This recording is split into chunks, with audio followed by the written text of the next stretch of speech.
Bonjour à tous. Eh bien, prenons un instant aujourd'hui pour lire et méditer un passage du livre du ciel de Luisa Picaretta. Au nom du Père qui m'a créé, du Fils qui m'a sauvé et du Saint-Esprit qui me sanctifie.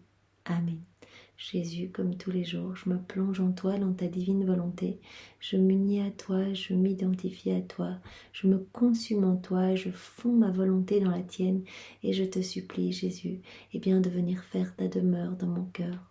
Viens t'y établir, Jésus, et sens-toi pleinement libre d'agir à partir de tout ce que je suis. Je te donne mes mains pour que tu viennes les investir de ta présence et que toutes mes actions soient divinisées par toi. Jésus, par le sceau de ton divin fiat, viens mettre tes pas dans les miens, viens mettre tes yeux dans mes regards, viens toi-même parler à travers ma bouche, penser à travers mes pensées, respirer dans mon souffle, viens faire battre mon cœur, que chacun de mes battements de cœur puisse être vraiment uni au tien, Jésus, et que chaque battement puisse être une louange d'amour pour toi, un acte d'adoration. Que chaque battement de cœur puisse te dire « Je t'aime Jésus, je t'adore, je te loue, je te bénis, je te remercie, je te rends grâce au nom de tous dans ta divine volonté. » Que chaque battement de cœur puisse être investi, puisse être enrichi de toutes les paroles du Notre Père. Que chaque battement de cœur puisse reprendre toutes les prières, toutes les dévotions, tous les actes d'amour de tous les saints de tous les temps. Vraiment, toutes ces prières, ces dévotions refaites dans ta divine volonté. Je voudrais vraiment que le ciel et la terre puissent être remplis de ton amour que je veux t'offrir au nom de tous maintenant. Pour qu'à chaque instant, tu puisses trouver une compensation, une réparation par rapport à toutes ces offenses, tous les sacrilèges que tu entends, tous les blasphèmes, toutes les méchancetés à ton égard. Merci Seigneur, merci de nous donner cette grâce de t'aimer, merci de nous donner cette grâce de voir ta beauté et ton amour partout dans la création. Merci de nous donner cette grâce de la vie dans la divine volonté. Merci de nous conduire jour après jour un peu plus proche de toi Seigneur. Je te demande maintenant de déverser ta sagesse et ton intelligence dans nos cœurs et dans nos intelligences pour que nous puissions comprendre le passage que tu nous enseignes aujourd'hui, que nous puissions le digérer, que nous puissions le laisser s'infuser en nous et que nous puissions décider de mettre en pratique ce que tu nous enseignes, de nous unir à toi continuellement dans nos journées et que vraiment nos vies puissent produire de beaux fruits pour toi, pour ta gloire, que vraiment nos vies ne soient pas perdues ici, nous n'avons que cette vie pour aimer notre Seigneur. Alors vraiment que chaque instant soit pour toi Seigneur, que chaque instant t'amène de la joie, que chaque instant soit consolation pour ton cœur. Viens et trouve en nous vraiment ce tabernacle de réconfort. Parle maintenant à travers ma bouche Jésus et envoie-moi ton Esprit Saint, que je reste toujours unie à toi dans ta vérité et que ce moment fait par toi en chacun de nous puisse toucher les cœurs. Que ce moment fait par toi puisse avoir des répercussions, des effets bienfaisants dans beaucoup d'âmes et qu'il y ait des conversions, des sanctifications, des purifications. C'est vraiment ce que nous te demandons, Jésus. Alors le passage que nous allons méditer, toujours dans le volume 18, est celui du 5 novembre 1925. C'est Luisa qui parle. Je me fusionnais dans la divine volonté selon ma manière habituelle. Et je faisais de mon mieux pour remercier mon aimable Jésus pour tout ce qu'il a fait dans la rédemption. Donc Luisa, elle fait souvent les rondes, donc elle se fusionne en Jésus, donc elle immerge sa volonté dans la divine volonté, et elle parcourt toute la création pour mettre ses je t'aime, ses actions de grâce, ses remerciements, etc. Mais elle fait cela également dans toutes les œuvres de la rédemption, donc elle parcourt chacun des mystères de la vie de Jésus et elle y place ses je t'aime. C'est ce qu'elle est en train de faire maintenant. Bougeant en moi, il me dit « Ma fille, en prenant ton envol dans ma volonté, rejoins tous les sacrements que j'ai institués. » Donc Jésus il dit « C'est bien de faire ces rondes dans la création et de la rédemption, mais n'oublie pas de les faire aussi dans toute l'œuvre de la sanctification, dans tous les sacrements que j'ai institués pour que les hommes deviennent saints et reviennent à moi. N'oublie pas de me consoler dans ces sacrements où je souffre continuellement. Donc viens me rejoindre. prends ton envol dans ma volonté et rejoins tous les sacrements que j'ai institués. Descends dans les profondeurs de chacun, afin de me donner des petits retours d'amour. Donc les rondes, c'est ça, c'est donner chaque fois un retour d'amour, à cet amour brûlant pour chacun de nous. Et donc là, Louisa, elle va maintenant parcourir chacun des sacrements pour y déposer ses je t'aime dans la divine volonté de Jésus. Que de larmes secrètes tu y trouveras, que de soupirs, que de gémissements du Saint-Esprit. Ces gémissements sont continuels à cause de toutes les désillusions qu'essuie notre amour. J'ai institué les sacrements afin de prolonger ma vie sur la terre auprès de mes enfants. Donc c'était vraiment pour nous faire grandir en sainteté, ces sacrements. Mais que de déception. C'est pourquoi j'ai besoin de ton amour. Et là, Jésus s'adresse à chacun de nous et nous invite à ses rondes dans chaque sacrement qu'il nous a laissé pour vraiment que nous soyons élevés en sainteté.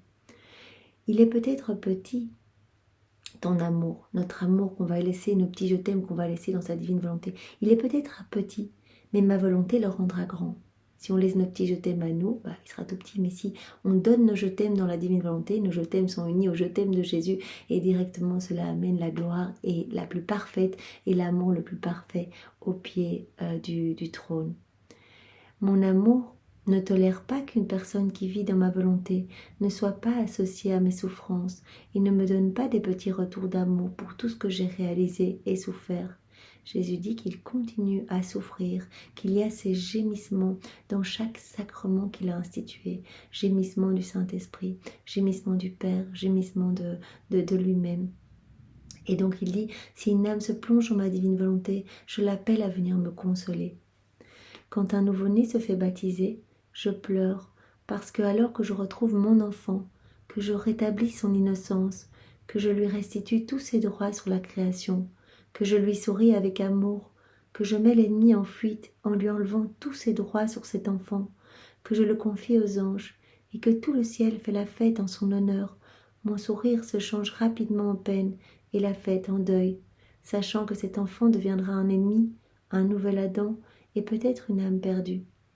Donc Jésus nous laisse tellement de cadeaux dans le baptême et dit, eh bien très souvent, il peut voir bien sûr, à travers les années, ce que deviendra cette âme. Et donc il met son amour dans ce sacrement pour vraiment mettre en fuite les démons, pour confier cet enfant aux anges, pour enlever bien Satan tout droit sur cet enfant, pour lui redonner les droits de la création, pour le rendre à nouveau dépositaire et propriétaire de tout le royaume, pour lui rétablir son innocence. Et il voit à travers les années que cet enfant choisira de retomber dans sa volonté propre, de se perdre, de suivre les choses du monde et peut-être même d'aller jusqu'à la perdition. Et donc vraiment sa joie, la joie de donner ce cadeau à cet enfant, se change rapidement en deuil, voilà, et en peine. Oh, comme mon amour gémit à chaque baptême, surtout si, de surcroît, le ministre qui baptise le fait sans le respect, la dignité et le décorum dû à un sacrement régénérateur. C'était vraiment un sacrement régénérateur.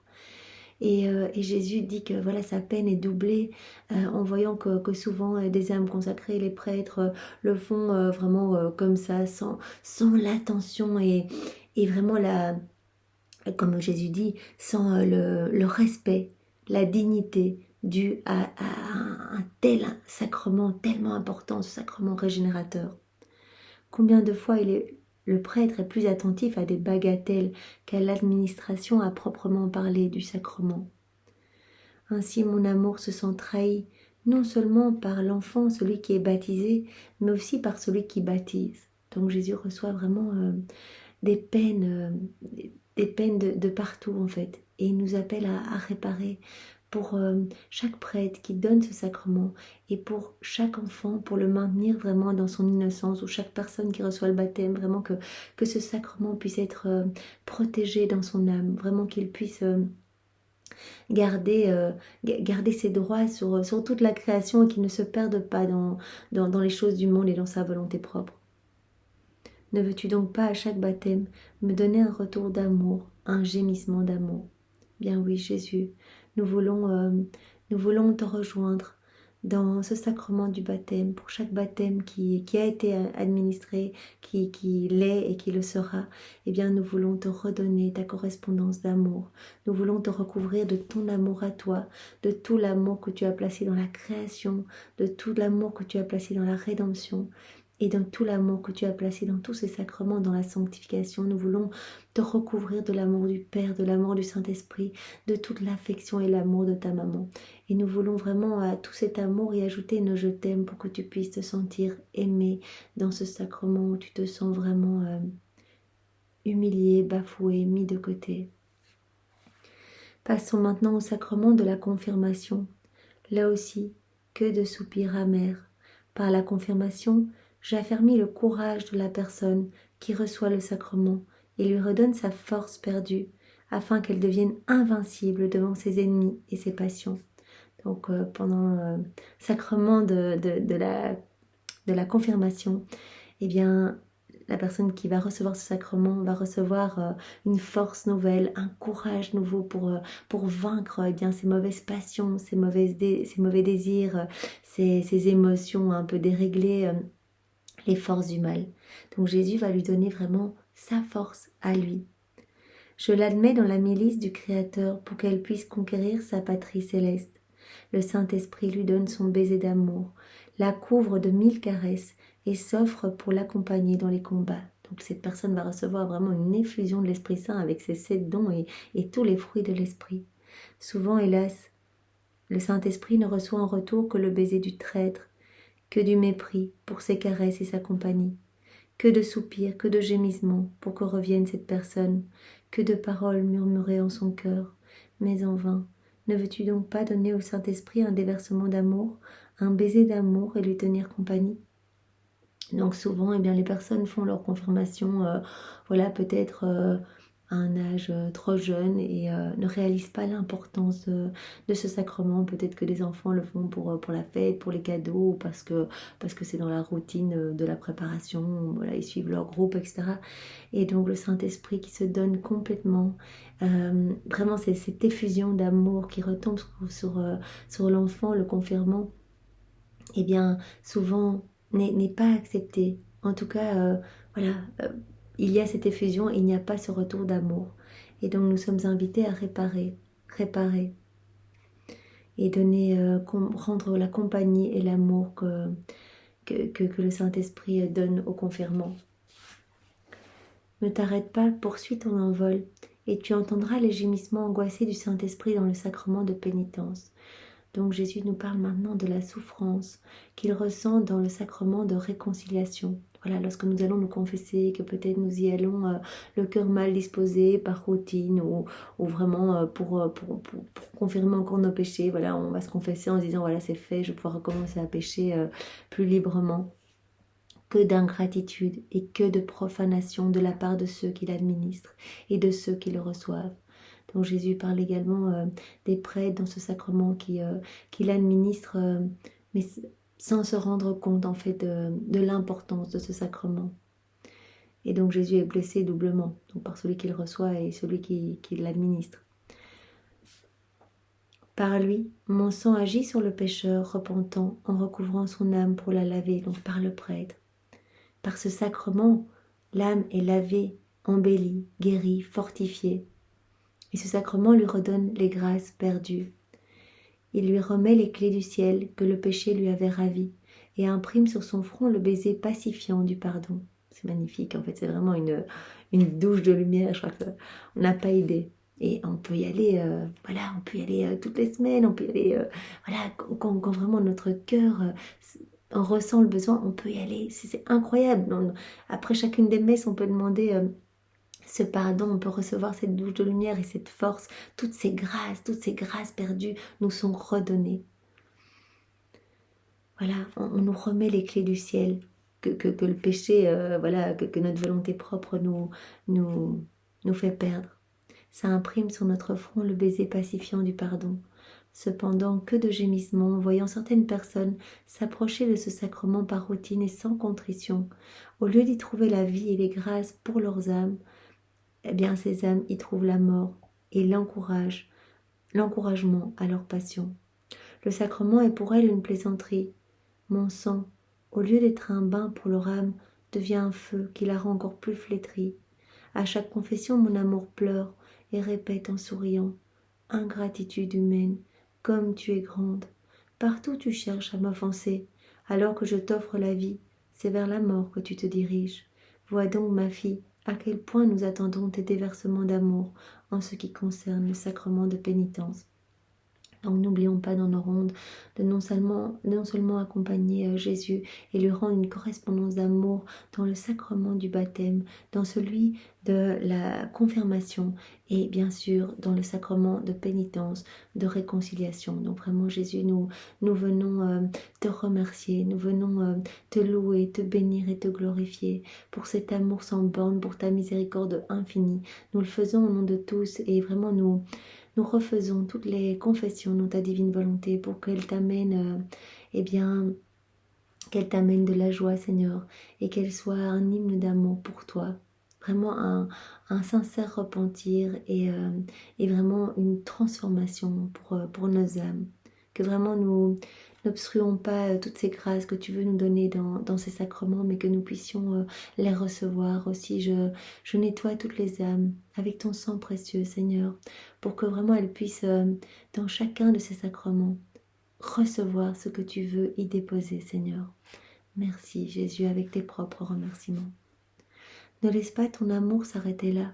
Va dans tous les tabernacles, dans toutes les hosties, et tu entendras le Saint-Esprit gémir d'un chagrin indicible. Par le sacrement de l'Eucharistie, les âmes reçoivent non seulement leur propre vie, mais également la mienne. Jésus, nous venons te consoler aussi dans chaque hostie consacrée. Nous nous unissons à toi, à tes prières, à tes réparations, à tes souffrances, et nous venons te donner cette correspondance d'amour à laquelle tu aspires tant, pour que l'équilibre puisse être rétabli entre le ciel et la terre. Nous nous prosternons à tes pieds, nous venons plonger nos yeux dans tes yeux à toi, pour te donner tous ces regards d'amour que tu ne reçois pas.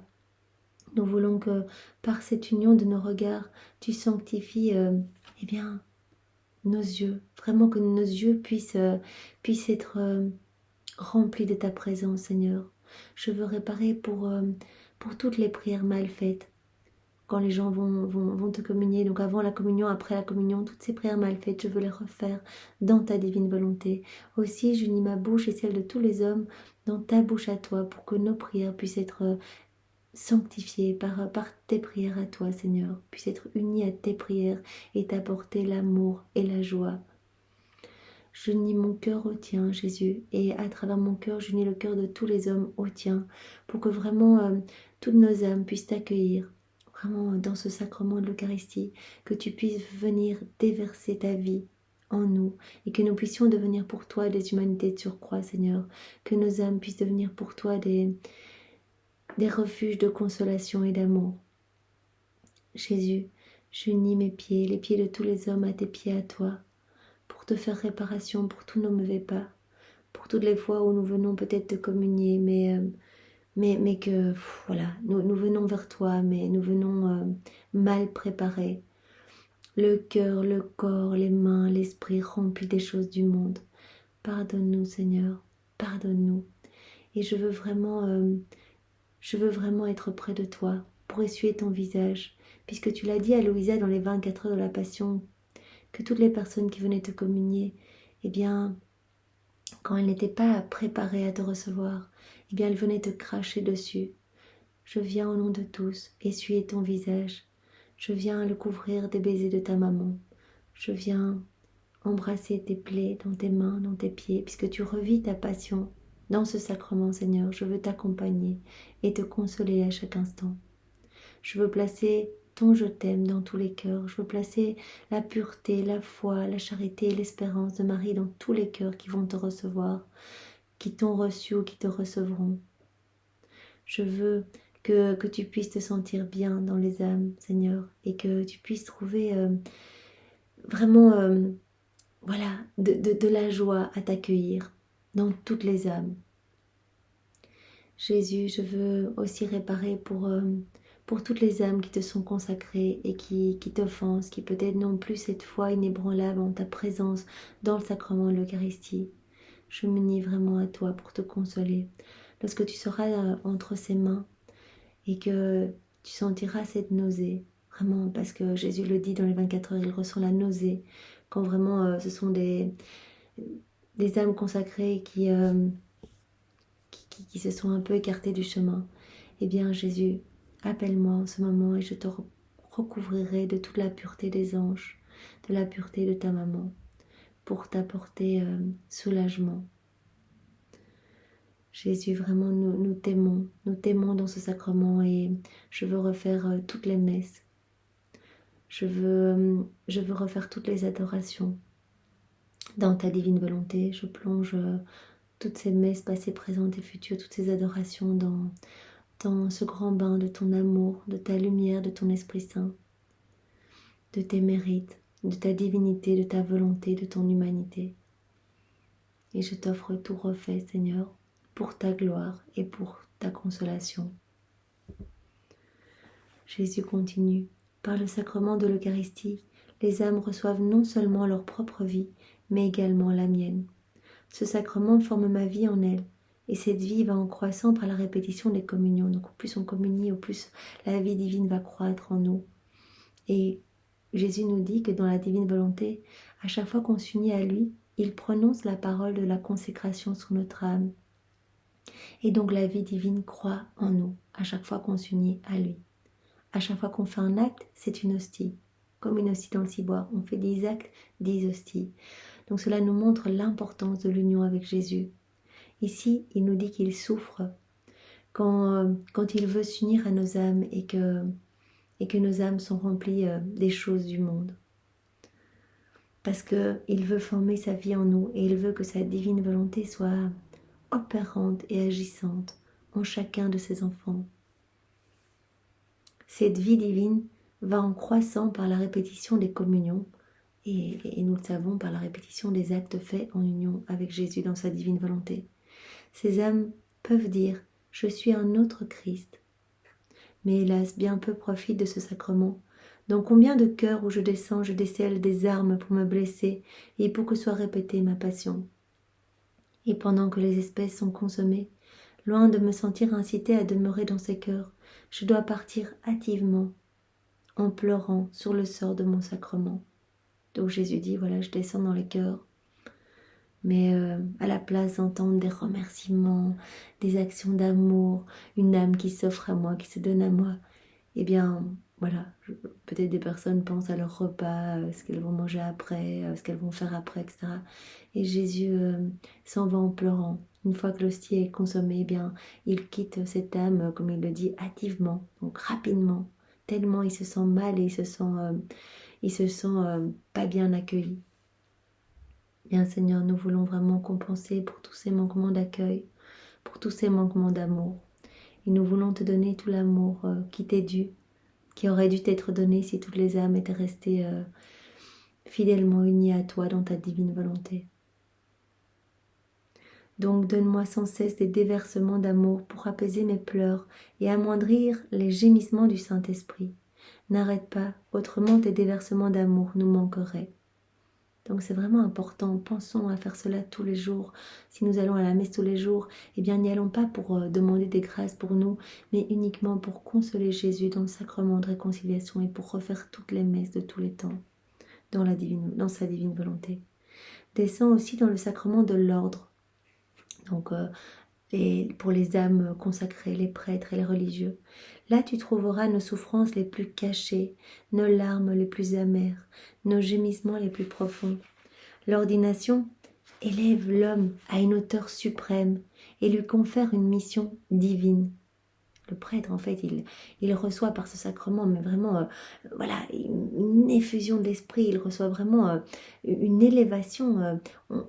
Le Seigneur élève son âme à vraiment à une hauteur suprême et il reçoit cette mission divine de répéter la vie de Jésus, d'administrer les sacrements et de révéler tous les secrets, d'annoncer l'évangile, d'annoncer la science la plus sacrée de Jésus, de concilier le ciel et la terre, de porter Jésus aux âmes. Mais hélas, combien de prêtres sont pour nous des Judas, des profanateurs du caractère sacré imprimé en eux? Oh, comme le Saint-Esprit gémit en voyant ces prêtres profaner les liens les plus sacrés établis entre le ciel et la terre.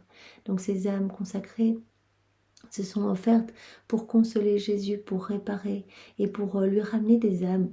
Et parfois, eh bien, ces âmes se perdent dans les choses du monde et laissent Jésus tout seul en fait.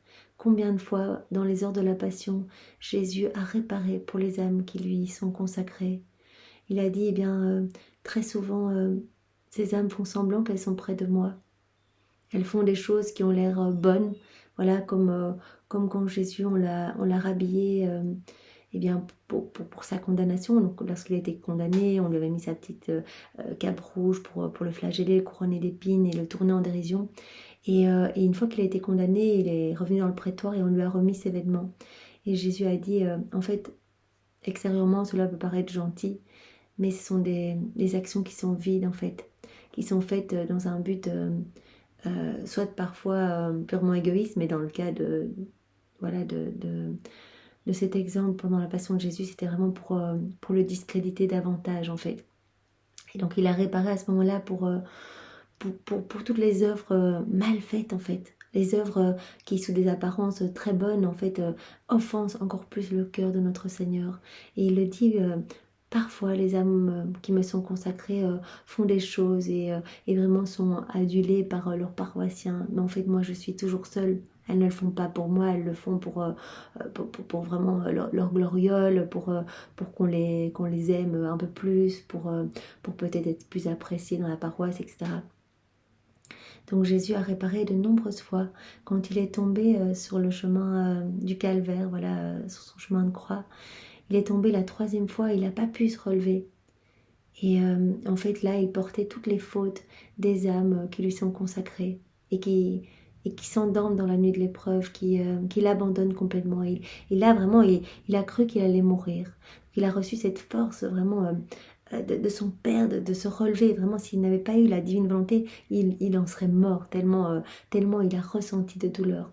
Et bien sûr, au jardin de Gethsémani, cette 3e heure, où vraiment il était en train de transpirer des gouttes, une sueur de sang, et bien quand il a vu ses apôtres encore endormis, il a réparé pour justement les prêtres qui s'endorment vraiment et le laissent seul. Donc il y a vraiment beaucoup de passages dans les 24 heures de la Passion où Jésus répare pour ces prêtres et ces religieux qui le laissent complètement seul. Donc alors qu'ils ont reçu cette mission divine, qu'ils ont été élevés à la hauteur la plus suprême et que vraiment ils doivent être près de Jésus, être collés à Jésus, le regard fixé sur Jésus, et que bien souvent eh bien, leur regard se fixe sur les choses du monde, et alors ils sont très attaqués par les démons parce qu'ils ne sont pas restés centrés en Jésus. Hélas, combien de prêtres sont pour nous des Judas, des profanateurs du caractère sacré imprimé en eux. Oh, comme le Saint-Esprit gémit, en voyant ces prêtres profaner les liens les plus sacrés établis entre le ciel et la terre. L'ordre enclôt tous les sacrements. Le prêtre sait préserver dans son intégrité le caractère propre à chaque sacrement. Il est comme leur gardien. Le prêtre, c'est comme le défenseur de tous les sacrements, le défenseur de Jésus lui-même. S'il ne le fait pas, notre peine est tellement grande, nos gémissements sont continuels. Par conséquent, que tes déversements d'amour coulent dans tous les actes sacerdotaux, de façon à tenir compagnie au gémissement d'amour du Saint-Esprit. Donc il faut qu'on place vraiment notre amour dans tous les actes sacerdotaux pour pouvoir rendre cet amour que Jésus a donné aux âmes consacrées, et cet amour qui est souvent bafoué et qui ne lui est pas rendu.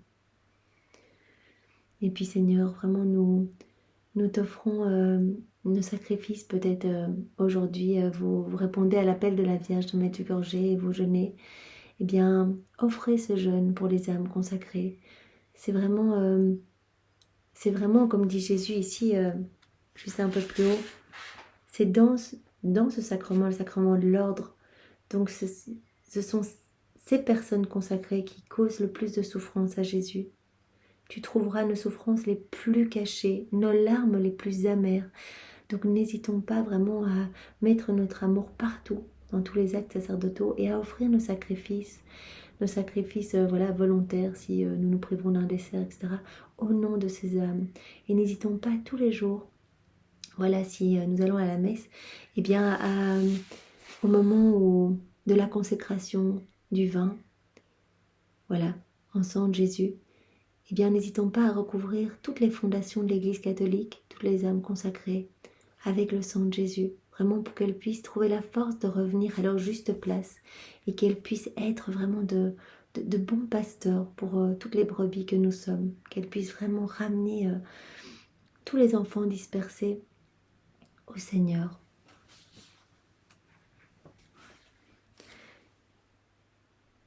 Écoute maintenant en ton cœur nos profonds gémissements concernant le sacrement du mariage. Donc Jésus nous appelle également à mettre nos je t'aime dans le sacrement du mariage. Le mariage a été élevé par moi au rang de sacrement dans le but d'établir entre le Père, la Mère et les enfants des liens sacrés d'amour, de concorde et de paix, s'apparentant à ceux qui existent en la très sainte Trinité. Donc c'est super beau. Jésus nous dit qu'il a élevé vraiment le sacrement, il a élevé le mariage à un sacrement parce que vraiment il a déversé, voilà, lors du mariage des, des trésors de grâce, de puissance, de sainteté sur les époux pour qu'ils puissent reproduire eh bien, les liens d'amour qu'il y a entre le Père, entre Jésus et l'Esprit Saint, les liens d'amour qu'il y a entre la Sainte Trinité. Donc c'est pour cela que le mariage a été vraiment élevé au rang de sacrement, pour que vraiment qu'il puisse être établi entre le Père, la Mère et les enfants, eh bien des liens sacrés d'amour, des liens de concorde et de paix, vraiment s'apparentant à ceux qui existent en la très Sainte Trinité. Ainsi la terre allait être peuplée de familles terrestres, reflétant la famille céleste, et leurs membres allaient être comme des anges terrestres, appelés à venir peupler les régions célestes. Cependant, nous voyons bien que ce n'est pas le cas, le nombre de séparations, de familles en dispute, de violences conjugales, de divorces. Cependant, que de gémissements, en voyant tant de familles terrestres refléter l'enfer plutôt que le ciel. Au lieu de l'amour, c'est les disputes, c'est la discorde, c'est le manque d'amour et c'est la haine qui règne chez elles. Donc vraiment, les démons sont très, eh bien, veulent vraiment casser les familles. Ils sont vraiment très très puissants pour essayer de démolir ces liens d'amour que Jésus a bénis. Et donc, on va refléter, nos familles vont refléter plutôt l'enfer, plutôt que ces liens entre la Trinité. Ainsi, beaucoup de créatures terrestres ressemblent à des anges rebelles dédiés à l'enfer, ce qui fait grandement gémir le Saint-Esprit. Par conséquent, donne-nous des déversements d'amour pour chaque mariage, chaque créature qui voit le jour. Ainsi, nos gémissements continuels nous serons moins pénibles. Donc on peut venir vraiment dans nos rondes placer nos je t'aime unis à ce Jésus sur chaque lien de mariage, dans chaque famille, sur chaque couple, sur chaque lien entre les parents et les enfants. On peut placer nos je t'aime partout pour compenser ces gémissements d'amour qui sont si pénibles à l'Esprit Saint, au Père et à Jésus. Que tes déversements d'amour se fassent aussi sur le lit des mourants, donc le sacrement maintenant des malades, à qui on administre cette onction des malades. Là aussi, que de gémissements, que de larmes secrètes. Ce sacrement a la vertu de mettre en sécurité le pécheur à l'article de la mort. Elle confirme la sainteté du bien qu'il a fait. Ce sacrement vient confirmer tout le bien que cette personne a fait et cela met cette personne à l'abri, en sécurité. Elle va tisser un dernier lien entre la créature et son Créateur. Donc cette onction divine, ce sacrement des malades vient vraiment reconnecter cette personne qui est en train d'agoniser à son Créateur pour qu'elle puisse être disposée à mourir et se jeter dans les bras de Jésus. Elle va poser le sceau du ciel sur l'âme rachetée en lui infusant les mérites du Rédempteur pour l'enrichir, la purifier et l'embellir. Vraiment, ce sacrement vient embellir l'âme de tous les mérites de la passion de Jésus, de sa vie, de ses paroles, de tous ses actes qu'il a accomplis dans sa divine volonté. C'est le dernier coup de brosse que lui donne le Saint-Esprit pour bien la disposer à quitter la terre et à apparaître devant son Créateur. En somme, l'onction des malades est la dernière expression de notre amour pour l'âme. elle est la reconnaissance de toutes ses bonnes actions. Donc cela met vraiment en lumière toutes les bonnes actions de l'âme. Ça les confirme. Elle agit d'une manière surprenante sur ceux qui sont ouverts à la grâce, ceux qui sont ouverts, qui sont vraiment bien disposés à recevoir ce sacrement. Eh bien, c'est magnifique, ils vont recevoir encore plus de bénédictions et vont vraiment être dans la lumière, prêts à passer voilà, dans leur patrie céleste. Voilà. Donc c'est vraiment une onction qui va reconnaître toutes les bonnes actions de la personne agonisante. Elle va agir d'une manière surprenante sur toutes les âmes qui sont vraiment ouvertes à la grâce. Par ce sacrement, l'âme est comme couverte d'une rosée céleste qui éteint d'un seul souffle ses passions, son attachement à la terre et tout ce qui n'est pas du ciel. C'est incroyable. Donc cela va vraiment l'attacher uniquement aux choses du ciel. Cela va éteindre eh bien, tous ces attachements encore futiles aux choses du monde. Et cela va balayer ces mauvaises passions et ces mauvaises tendances. Cependant, que de gémissements, de larmes amères, d'indisposition, de négligence, de perte d'âme. Vous voyez combien Jésus, l'Esprit Saint et Dieu souffrent vraiment dans chacun des sacrements.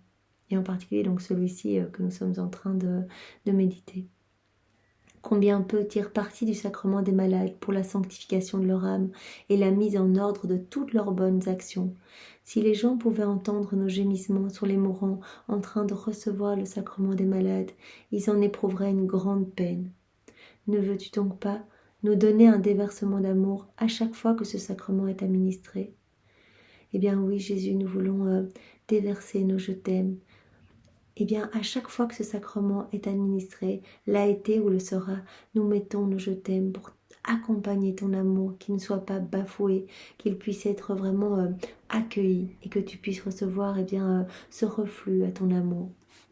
Notre volonté t'attend partout pour recevoir tes déversements d'amour et avoir ta compagnie à la suite de nos gémissements et de nos soupirs. Merci Seigneur pour tout cet amour déversé dans chacun des sacrements. Nous voulons t'accompagner dans tous ces sacrements et y placer tes je t'aime à toi, tes louanges, tes bénédictions et tes adorations. Nous voulons le faire au nom de tous, que vraiment les âmes puissent recevoir ce que tu veux déposer en elles par ces sacrements. Merci Seigneur avec tes propres remerciements. Au nom du Père et du Fils et du Saint-Esprit. Amen. Soyez tous bénis et passez une belle après-midi dans la divine volonté de Jésus. Au revoir.